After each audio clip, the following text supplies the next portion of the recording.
Donc nous allons aborder de manière un peu plus précise, plus pointue, la différence entre les objectifs de formation et les objectifs pédagogiques. Alors en partant d'un exemple, on va dire que dans le cadre d'une formation de manager, on demande à ces managers d'être en capacité d'animer des réunions hebdomadaires, motiver des collaborateurs, adopter des attitudes requises pour un entretien annuel et ensuite aussi, par exemple, former des feedbacks à son équipe. À votre avis, parmi ces exemples que je viens de vous donner d'objectifs, quels sont ceux qui sont des objectifs pédagogiques et ceux qui sont des objectifs de formation? Par exemple, animer les réunions hebdomadaires du service. Est-ce que, pour vous, c'est un objectif de formation ou un objectif pédagogique? Eh bien, ça peut être très compliqué pour vous, là, maintenant, de répondre à cette question. Alors, on va commencer par les catégoriser. Voilà.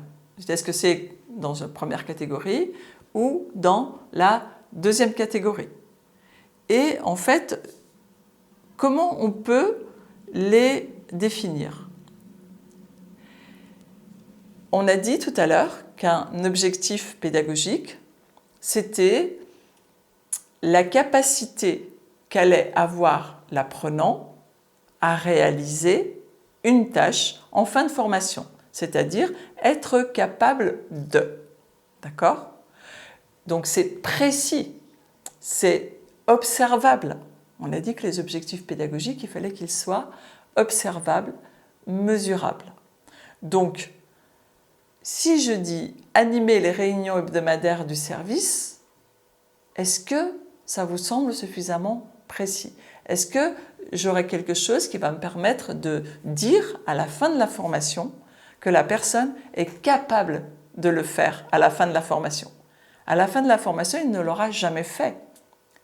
Nous avons dit que les objectifs de formation, c'est ce que l'apprenant est capable de faire à son retour dans l'entreprise. Donc, animer les réunions hebdomadaires du service, c'est l'objectif à atteindre au retour dans l'entreprise. C'est-à-dire que le commanditaire, il aura demandé cette formation-là, cet objectif de formation, que son salarié, quand il revient, il est capable d'animer les réunions hebdomadaires du service. Il est capable de motiver ses collaborateurs. Mais tout cela, ce n'est pas à la fin de la formation.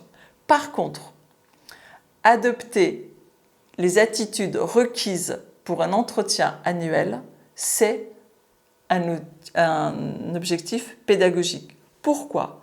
Parce qu'à la fin de la formation, le stagiaire aura appris quelles sont les attitudes que l'on doit adopter pour mener à bien un entretien annuel.